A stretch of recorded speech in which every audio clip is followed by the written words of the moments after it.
오늘은 이 본문의 말씀을 가지고 믿는 성도의 신비이란 제목으로 말씀을 드리겠습니다. 그 유명한 점쟁이가 있었습니다. 예?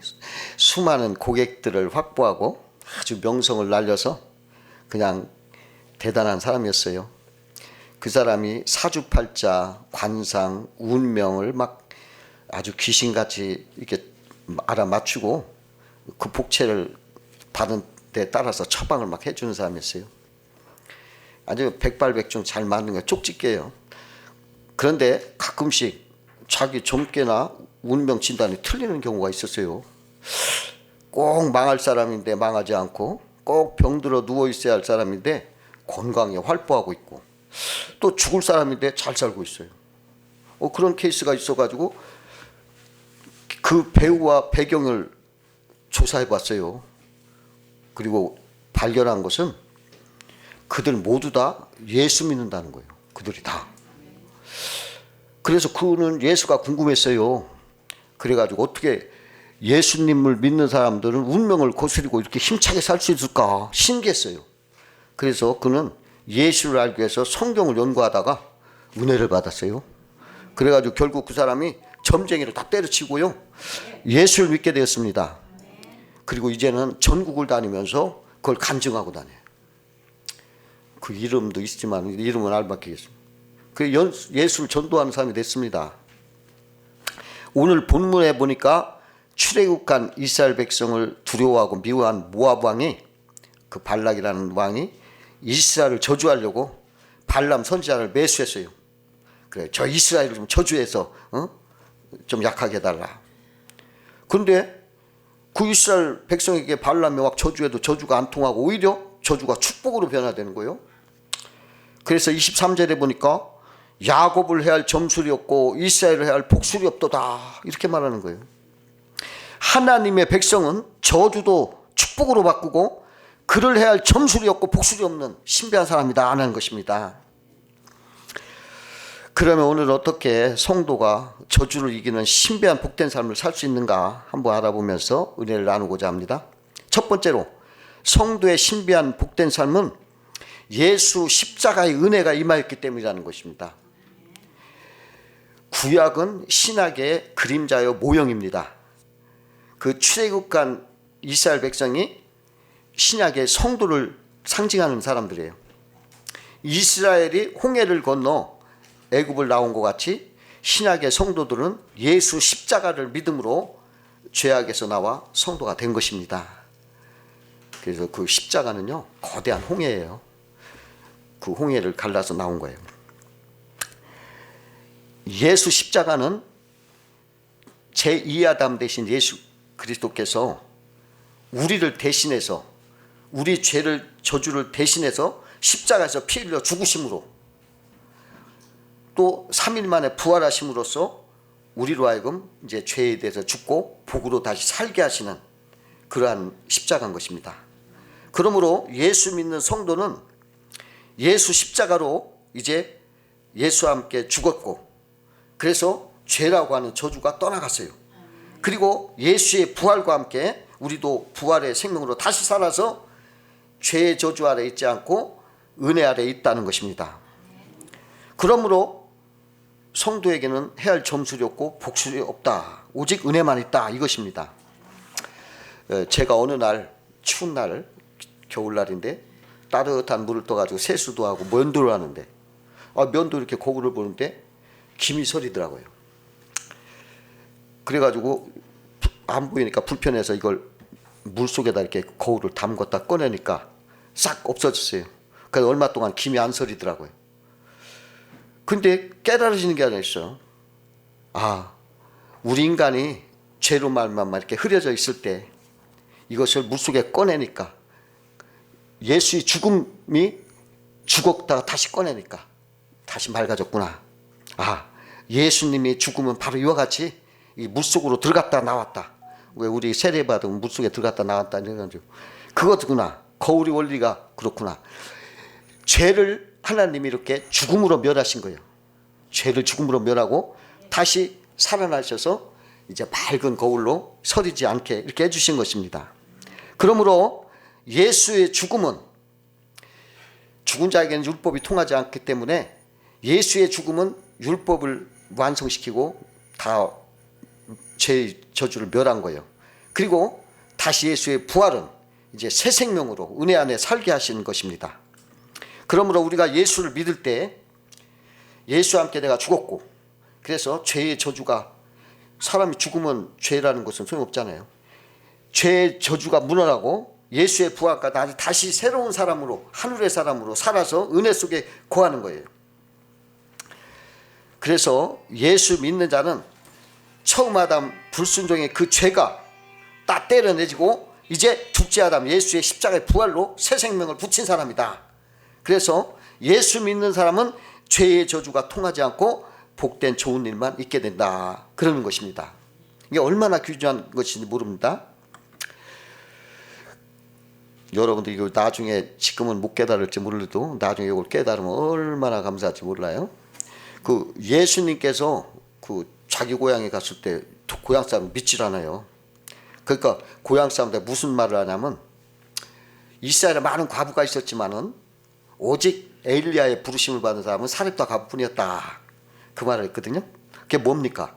그 사렙다 과부는 엘리야를 만났을 때 비근으로 밀가루통이나 기름통에 아무것도 없어요. 이제 마지막 먹고 죽을 그냥 가난인데 거기에 밀가루통에 밀가루가 솟아오고 기름통에 기름이 솟아왔어요. 엘리야를 영접할 때. 그걸 말하는 거예요. 그러니까 엘리야를 영접했을 때 그러한 기적을 말하면서 너희들이 나를 영접하면 이러한 일이 있다는 것을 얘기하는 것입니다. 또 엘리사를 볼 때, 엘리사는 이웃나라 군대의 큰 대장이었어요. 그러나 속에는 썩은 문둥이병으로 고민이 얼마나 큰지 몰라요. 근데 엘리사에 왔는데 엘리사가 요단강 7번 목욕하라, 그러니까 그 목욕했을 때 몸이 어린아이 살처럼 깨끗해졌어요. 바로 그 말을 하는 거예요.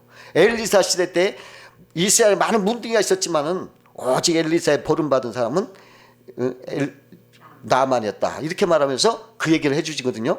그것은 뭡니까? 너희들이 엘리사를 영접한 것처럼 나를 영접하면 너희들이 이렇게 문둥이 쌀이 깨끗한 어리살처럼 되는 축복이 온다는 것을 말하는 것입니다. 그 엘리사와 엘리야는 예수님의 모형이에요. 그림자. 그 실체는 예수님이시거든요. 그러니까 그런 그림자 모형만 영접해도 그렇게 복을 받는데, 너희들이 실체된 나를 믿을 때 너희들은 밀가루통에 밀가루가 쏟아오고 기름통에 기름이 쏟아오고 너희들 문둥이 살 같은 그런 모든 죄악의 모든 것이 딱 어린아이 살처럼 깨끗하게 된다 하는 것을 바라는 거예요. 그러니까 예수 믿으면 나쁜 걸 떼내고 좋은 걸 붙여주신다, 이렇게 얘기하시는 것입니다. 그래서 예수 믿는 사람이 이렇게 신비한 사람인 거예요. 죄에 대해서 죽은 자예요. 그러니까 어떠한 점수가 복수지 안 통해, 예수님의 십자가로. 그래서 여러분들 마음속에 막 죄가 오고 마귀가 사탄하면 그냥 거울이 물속에 푹 들어갔던 다시 맑아진 것처럼 그런 생각을 하면서 그냥 없애버리기 바랍니다.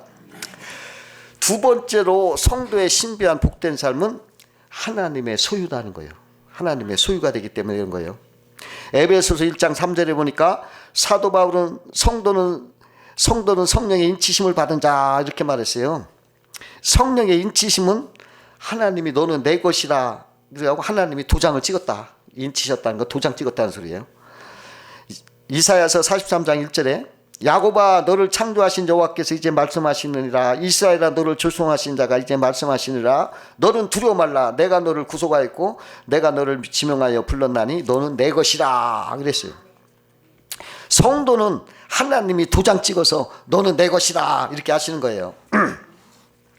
어떤 미국 사람이 프랑스에 관광을 갔는데 어느 골동품 가게를 들어가서 구경하다가 거기에 진주 목걸이가 하나 있는 걸 보고 프랑스 온 여행 기념으로 그 좀 낡고 색이 바랬지만은 그걸 샀어요.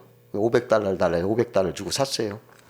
그리고 미국에다 와서 이제 그걸 이제 보석 상자에 이렇게 놓고 방치를 해뒀다가 이제 한 번은 현찰이 좀 필요해서 그걸 보석상에다 팔자 생각이 나서 그걸 가지고 이제 그 진주 목걸이를 보석상에 가서 이게 $500를 내가 샀으니까 뭐 그것만 봐도 괜찮을 거죠. 이렇게 보내주니까 보석상 주인이 이렇게 돋보기 두꺼운 걸 막 보더래요. 그러더니 깜짝 놀랐어. 2만 달러를 주겠다 그러는 거예요. 아니 나 500달러 산 걸 2만 달러 준다는 거예요. 깜짝 놀랐죠. 정신없어. 이게 웬일인가. 그래서 일단 그저 알았다고 하면서 갖고 왔어요. 그래가지고 다시 이제 그걸 가지고 정신을 갖다 둔 다음에 더 큰 보석상에 갔습니다. 그것도 이렇게 하니까 그 사람도 또 막 보는 거예요. 그랬더니 그 사람은 얼마나 5만 달러 드리겠습니다. 아니 아까는 2만 달러인데 지금은 5만 달러 주겠다니까. 아이고 그래서 깜짝 놀랐죠. 이걸 꼭 저한테 팔아주시오. 5만 달러 드리겠습니다. 그래서 이 사람이 아니 어째 이게 이렇게 색도 다발하고 이거 별거 아닌 것 같은데 왜 이렇게 값이 많이 나갑니까? 물어보니까 보석상자에 또 깜짝 놀라. 아유 아직도 그것도 몰랐어요? 그 돋보기를 이렇게 진주목까지 대면서 보라는 거예요. 거기에 보니까 깨알 같은 작은 글씨로 사랑하는 조세핀에게 황제 나폴레옹으로부터, 그리고 오른쪽에는 나폴레옹 황제의 친필 사인이 있는 거예요. 그러면서 가게 중 이렇게 말하는 거예요. 이 진주 목걸이 자체만으로는 불과 몇십 불 안 됩니다. 몇 달러 안 되지만 여기에 적혀있는 나폴레옹의 글씨와 친필 사인이 있기 때문에 이것은 엄청난 비싼 것입니다. 이러더래요. 우리도 하나님의 친필 사인이 있다는 거예요. 도장에 사인해요.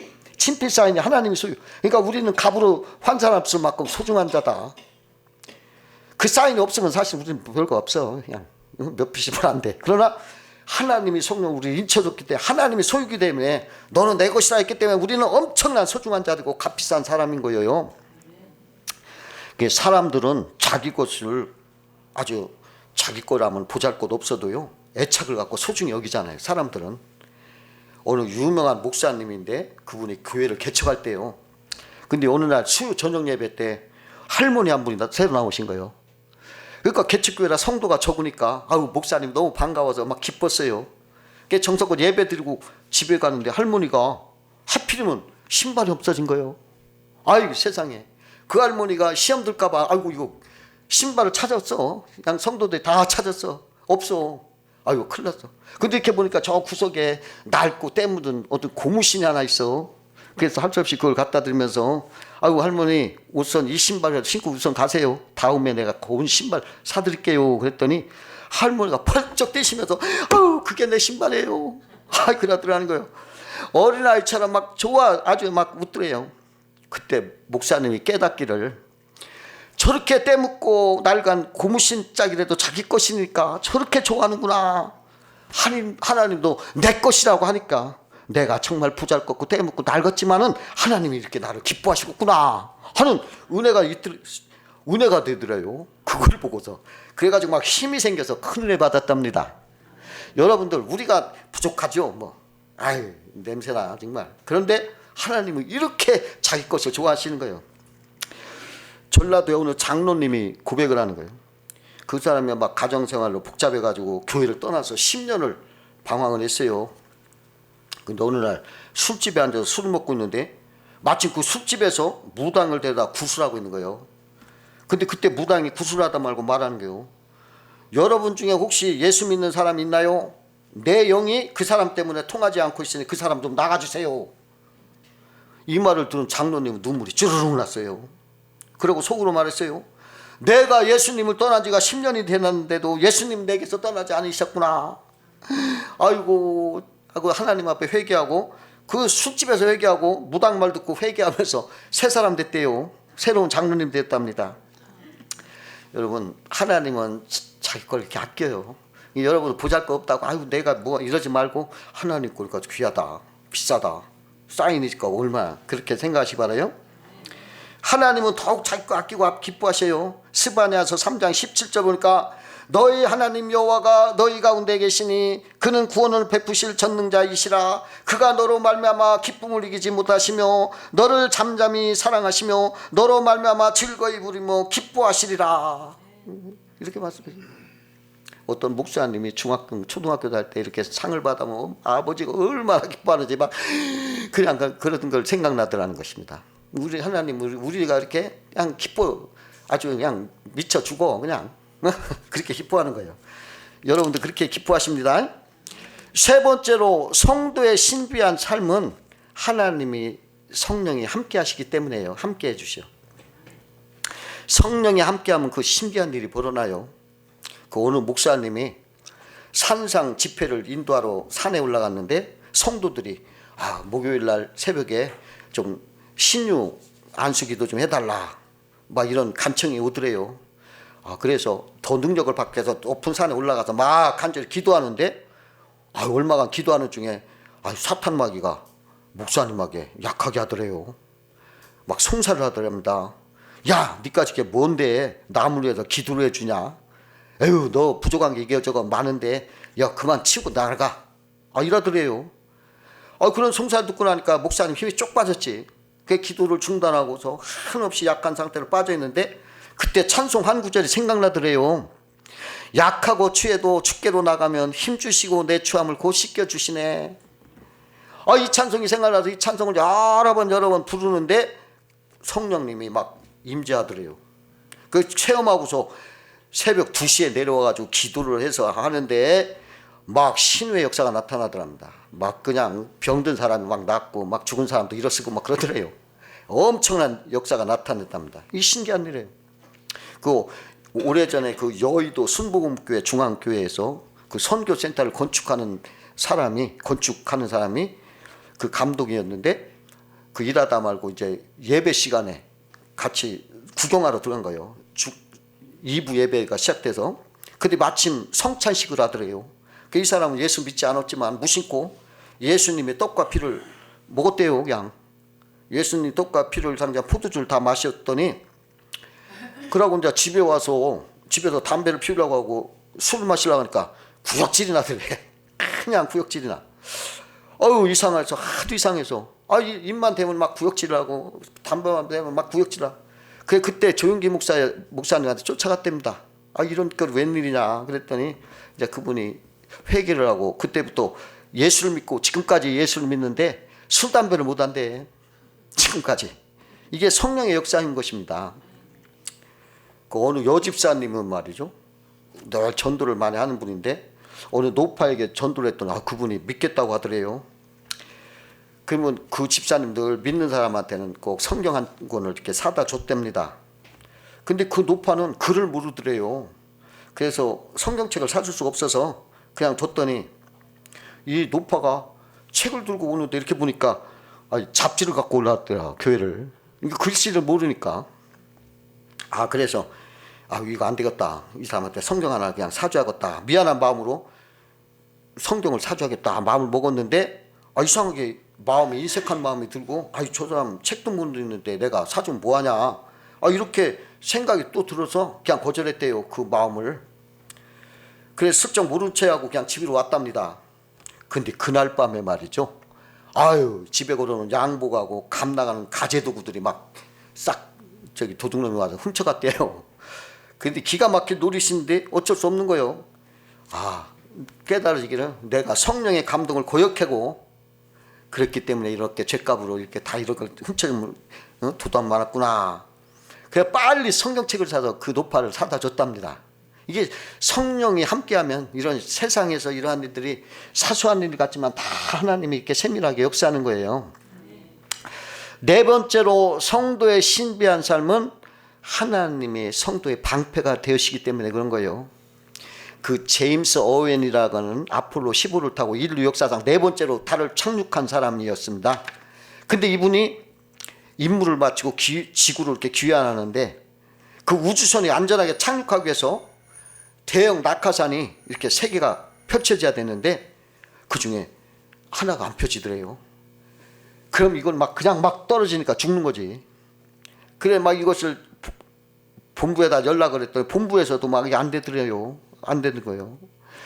그래가지고 이분이 기독교인이었어요. 하나님께 기도했답니다. 하나님, 지금 어리석고 미련한 인생이 하나님 앞에 도움을 구합니다. 전능하신 하나님께서 이것 좀 나 좀 도와주시고 살려달라고 이렇게 기도를 하고 있는데 기도가 끝나자마자 갑자기 회오리바람이 불더래요. 근데 그 회오리바람이 낙하산 한 개 몫으로 그걸 받쳐줘가지고 속도를 맞춰서 무사히 착륙을 한 거예요. 그러니까 이분이 이 일을 자기가 체험을 하고 하나님이 나를 살려주셨구나 깨닫고 이분이 이제 그걸 그만두고 비행조정 그걸 그만두고 이제 전도사가 된 거예요. 그러니까 우리나라에도 왔습니다. 1972년에 한국을 방문해 가지고 이렇게 간증했습니다. 저는 그때 하나님이 행하신 일이라고 틀림없이 믿습니다. 하나님께서 기도를 들으시고 회오리바람을 일으키셨습니다. 그래서 내가 살았습니다. 이것이 전 세계를 다니며 이분이 이제 전도하러 다니고 있어요. 하나님은 성도의 방패가 되셔서 보호하시는 거예요. 그 아일랜드 지역 선교사 존 패튼 목사가 있었는데 어느 날 그 원주민들이 이 목사를 죽이고자 불을 지르려고 그 선교사 일가족을 다 태워 죽이려고 왔던 거예요. 그러니까 그 안에는 막 공포에 가득 찬 밤을 막 기도를 하면서 하나님 살려달라고 기도를 했어. 근데 날이 밝으니까 그들이 죽이려던 사람들이 다 물러가고 없어진 거예요. 아유 하나님께서 우리를 구출해 주신구나. 아유 감사하다 하고 기도하고 있었어요. 근데 한 해 후에 1년 후에 그 불질러 했던 그 추장이 예수를 믿게 됐어요. 그 교회를 나왔어요. 그 패튼 선교사가 그 지난해 있었던 일을 말했어요. 그 추장에게 묻기를 왜 당신을 그때 우리를 태워 죽이려고 왔었는데 왜 불태우지 않았습니까? 이렇게 물었더니 추장이 깜짝 놀라면서 이렇게 말하는 거예요. 아니 당신들과 함께 있던 사람은 다 어디로 갔습니까? 그렇게 말하더래요. 우리랑 함께 있던 사람 없었는데요. 나와 아내밖에 없었어요. 그러니까 그런 말 아닙니다. 그때 그 손에는 큰 칼을 들고 빛나는 갑옷을 입고 수많은 군사들이 당신들을 이렇게 싸우고 있었습니다. 이러는 거예요. 그래서 감히 어떻게 할 수가 없었습니다. 그래 우리가 물러갔습니다. 이러더래요. 그때 그 패튼 선교사가 깨달았어요. 내 눈에는 보지 못했지만은 하나님께서 그 천사를 보내서 나와 아내를 보살펴 줬구나. 그걸 알게 됐다고 하는 거예요. 자기는 못 봤지만 그들은 본 거예요. 그러니까 하나님이 영적인 그런 일을 해주신 거죠. 이게 방패가 돼요. 그 나폴레옹 군대가 적국을 통과할 때 예수 잘 믿는 과부가 있었어요. 근데 나폴레옹 군사들이 여기 지나가면 자기 집에 들어와가지고 막 물건을 뺏거나 또 막 자기네들을 막 죽이거나 하면 큰일 나겠다. 그래가지고 같이 막 예배를 드렸어요. 그날 밤에 하나님 우리 좀 지켜주세요. 나폴레옹 군사들이 와서 우리를 해치지 않게 해달라고. 그러면서 뭐라고 했냐면 오 하나님 우리 집 주변에 성벽을 쌓아서 우리를 지켜주세요. 예배를 마친 애들이 어머니가 성벽을 쌓아달라고 하는데 그게 무슨 소리야? 그게 서로 위하였던 거예요. 그리 불안의 공포의 밤이 지나고서 아침에 보니까 어머니 그 말한 게 깨달아진 거예요. 그 밤 사이에 눈보라가 막 쳐가지고 그 집 주변을 다 감싸버린 거예요. 그 집을 전부 덮어버렸어. 그 병사들이 그곳에 집이 있는지도 없는지 모르고 지나간 거예요. 그냥 이렇게 하나님은 이렇게 지켜주시는 하나님이에요. 하나님 우리의 방패가 되시는 분이십니다. 다섯 번째 성도의 신비한 삶은 하나님의 자녀가 권세가 있다는 거예요. 하나님의 자녀 권세. 우리가 예수 믿으면 하나님의 자녀가 되는 거예요. 요한복음 1장 12절 영접하는 자 곧 그 이름을 믿는 자들에게는 하나님의 자녀가 되는 권세를 주셨으니 그랬어요. 여러분 군대에서 별을 달면요 40가지가 바뀐대요. 호칭부터 장군, 각하 혹은 제독 이렇게 부르고 또 참모가 생기고 부관이 생기고 비서실장, 근무병, 공관병 막 이런 게 생기고 승용차가 나오고 지휘봉 헬기가 나오고 장석이 참석하는 의장 행사에는 행진곡이 연주되고 예포가 발사되고 전역에서도 국가가 그를 보장해서 국립묘지에 제일 좋은 자리에 묻힌다는 것입니다. 세상의 영광도 이러한데 하나님의 자녀가 되면 엄청난 특권과 권세가 있게 되는 것입니다. 베드로 사도는 베드로전서 2장 9절에 오직 너희는 택하신 족속이요 왕같은 제사장들이요 거룩한 나라요 그의 소유된 백성이니 이는 너희를 어두운 데서 불러내어 그의 기이한 밑에 들어가게 하신 자의 아름다운 덕을 선전하게 하려 하심이라. 택하신 족속, 왕같은 제사장, 거룩한 나라, 그의 소유된 백성. 얼마나 좋은 말이에요. 누가복음 10장 19절에 내가 너에게 뱀과 전갈을 밟으며 원수의 모든 눈을 제할 권세를 주었으니 너희를 해할 자가 결탄코 없으리라 그랬어요. 너희 뱀과 전갈을 밟는다는 거예요. 지배한다는 거예요. 여러분, 참새는 뱀한테 잡혀먹죠. 근데 독수리는 뱀을 잡아먹어요. 그러니까 우리를 뭘로 만든다? 참새로만 만들고 독수리로 만든다는 거예요. 그러니까 마귀의 역사 없어. 그냥 다 잡아먹어. 응? 요한복음 10장 28 이런 말 했어요. 내가 저에게 영생을 주니 영원히 멸망치 아니할 터요 저희를 내 손에 빼앗을 자가 없느니라. 그러죠. 어린애들 진 손에 빵도 못 빼서 그거 뺏으면 징역 가. 그죠? 그런데 하물며 하나님 손에 있는 걸 누가 뺏어? 애들 손도 못 뺏어. 하나님 손에 있는 사람들보다 너희는 뺏기지 않는다. 이렇게 하나님 말씀하시는 거예요. 또 마태복음 28장 20절에 볼지어다 내가 세상 끝날까지 너희와 항상 함께 있으리라 그랬어요. 전능하신 하나님, 전지전능하신 창조주 하나님이 나와 함께 계시는 것이가 최고의 특권이고 권세예요. 여러분, 이 나라 대통령이 나와 함께 했어도 이 시대지. 응? 그런데 창조주 임기 없는 대통령이 나와 함께하니 얼마나 큰 힘입니까? 예수 믿으면 하나님의 자녀의 권세가 이렇게 큰 거예요. 그 어렸을 때 이렇게 동네 친구들과 땅 따먹기를 가끔 하잖아요. 애들이 더 많은 땅을 차지하려고 막 다투기도 하고 시간 가지고 모르고 막 하는데 저녁 시간 되면은 엄마가 야 문혜야 나오라 부르면 예 하고 툭툭 털고 집에 가요. 그렇게 아웅다웅 막 욕심 부린 거 다 넣고 집에 들어가잖아요. 세상 삶도 마찬가지. 하나님 우리를 부르면 우리 이 땅에서 막 뭐 이거 땅 장사 뭐 이거 다 그냥 놓고 다 가는 거예요. 그런데요, 그렇지만 아버지가 없는 고아는 갈 데 없어요. 응? 다 가지만 아버지가 없으면 고아잖아. 하나님의 자녀가 되면 갈 데가 있어. 천국이 있고 거기에 하나님이 있고. 그러나 예수 믿지 않으면 고아가 돼서 갈 데가 없어. 그냥 멀구로 쳐다보고 있어요.